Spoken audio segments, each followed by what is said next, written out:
A reading from the book of the prophet Daniel. Nebuchadnezzar, in furious rage, commanded that Shadrach, Meshach, Abednego be brought in. So they brought those men before the king. Nebuchadnezzar said to them, "Is it true, O Shadrach, Meshach, Abednego, that you do not serve my gods, and you do not worship the golden statue that I have set up? Now if you are ready, when you hear the sound of the horn, pipe, lyre, trigon, harp, drum, and entire musical ensemble, to fill down and worship the statue, and I have made well and good. But if you do not worship, you shall immediately be thrown into a furnace of blazing fire. And who is the God that will deliver you out of my hands?" Shadrach, Meshach, and Abednego answered the king, "O Nebuchadnezzar, we have no need to present a defense to you in this matter. If our God, whom we serve, is able to deliver us from the furnace of blazing fire and out of your hand, O king, let him deliver us. But if not, be it known to you, O king, that we will not serve your gods, and we will not worship the golden statue that you have set up." Then Nebuchadnezzar was so filled with rage against Shadrach, Meshach, and Abednego that his face was distorted. He ordered the furnace heated up 7 times more than was customary, and ordered some of the strongest guards in his armies to bind Shadrach, Meshach, and Abednego, and to throw them into the furnace of blazing fire. The young men walked around in the midst of the flames, singing hymns to God and blessing the Lord. But the angel of the Lord came down into the furnace to be with Azariah and his companions, and drove the fiery flame out of the furnace, and made the inside of the furnace as though a moist wind were whistling through it. The fire did not touch them at all, and caused them no pain or distress. Then King Nebuchadnezzar was astonished and rose up quickly. He said to his counselors, "Was it not 3 men that we threw bound into the fire?" They answered the king, "True, O king," he replied, "but I see 4 men unbound, walking in the middle of the fire, and they are not hurt, and the 4th has the appearance of a god." Nebuchadnezzar then approached the door of the furnace of blazing fire and said, "Shadrach, Meshach, and Abednego, servants of the Most High God, come out, come here."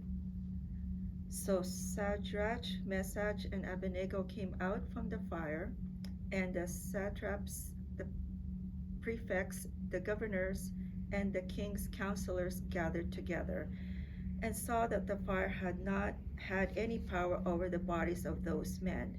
The hair of their heads was not singed, their tunics were not harmed, and not even the smell of fire came from them.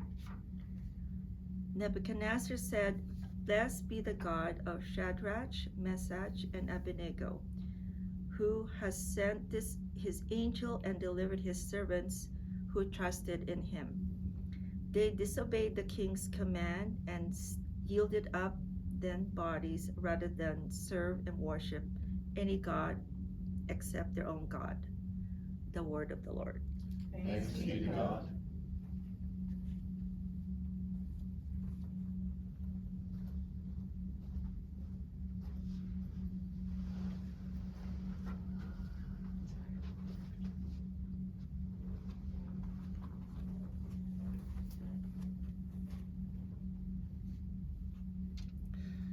The responsorial canticle, Glory and Praise Forever. Glory and praise forever. Blessed are you, O Lord, God of our ancestors, and blessed is your glorious and holy name. Glory and praise forever. Blessed are you in the temple of your holy glory, and to be extolled and highly glorified forever. Glory and praise forever. Blessed are you on the throne of your kingdom, and to be extolled and highly exalted forever. glory and praise forever. Blessed are you who look into the depths from your throne to the cherubim. Glory and praise forever. Blessed are you in the firmament of heaven, to be sung and glorified forever. Glory and praise forever.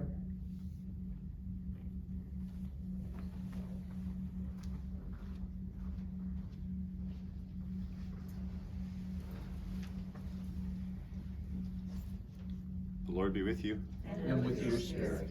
A reading from the Holy Gospel according to John. Glory to you, O Lord. Jesus said to the Jews who had believed in him, "If you continue in my word, you are truly my disciples, and you will know the truth, and the truth will set you free." They answered him, "We are descendants of Abraham and never been slaves to anyone. What do you mean by saying you will be made free?" Jesus answered them, "Very truly I tell you, anyone who commits sin is a slave to sin. The slave does not have a permanent place in the household. The son has a place there forever. So if the Son makes you free, you'll be free indeed. I know that you are descendants of Abraham, and yet you look for an opportunity to kill me, because there is no place in you for my word. I declare what I have seen in my Father's presence. As for you, you should do what you have heard from the Father." They answered him, "Abraham is our father." Jesus said to them, "If you were Abraham's children, you would be doing what Abraham did. But now you're trying to kill me, a man who has told you the truth that I heard from God. This is not what Abraham did. You are indeed doing what your father does." They said to him, "We are not illegitimate children. We have one Father, God himself." Jesus said to them, "If God were your Father, you would love me, for I came from God, and now I'm here. I did not come on my own, but he sent me." The Gospel of the Lord.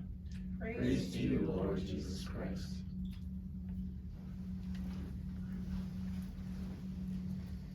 As I was preparing for the homily today, I think this is the earliest story that I ever remember hearing. I remember all sitting together. It was at Sunday school, and I remember they had this felt board.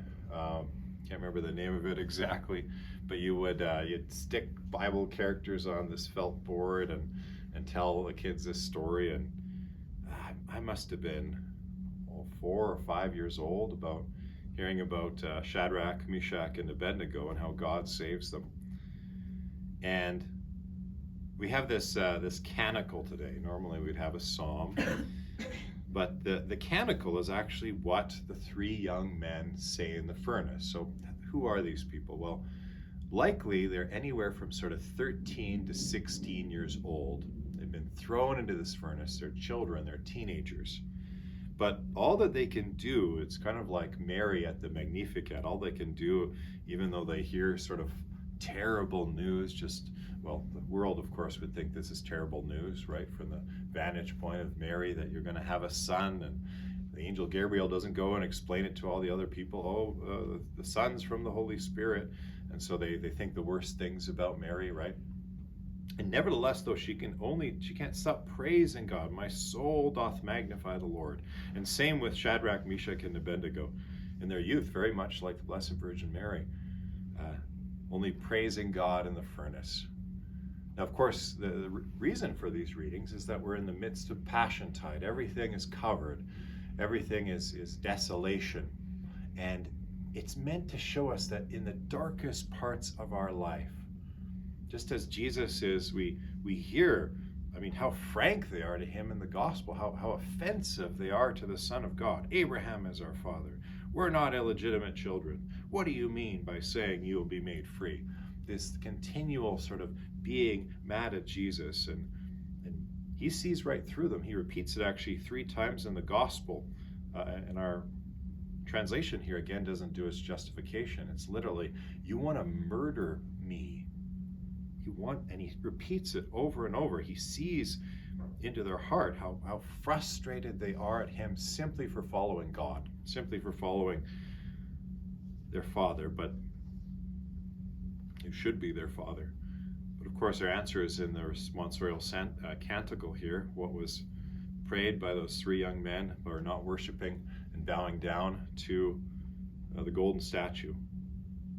Blessed are you, O Lord God of our ancestors, and blessed is your glorious holy name. And the rest of this canticle, which is actually, if you look at all the times the church prays, in morning prayer and evening prayer and Mass, this is actually the most repeated prayer in the whole entire church year. You can use it for morning prayer, you can use it for evening prayer, and it's beautiful. In the prayer itself, it actually goes through everything. It goes through, it even asks God for the cattle to praise him, the hills and the mountains, the frost and the dew, and there's different words for snow even in Hebrew, sort of saying everything praises you.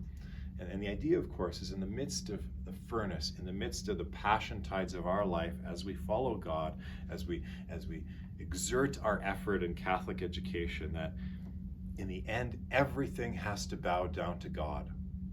The cattle, even the different types of snow, have to bow down to God. And so in the midst of the fiery furnaces of our life, if we're following God just like Jesus did, God the Father, may this be our prayer, that everything answers to him, everything praises him.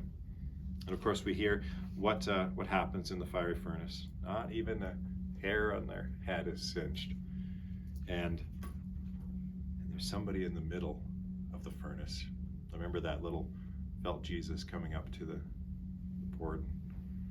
That's who was with Shadrach, Meshach, and Abednego. Jesus was with them, protecting them.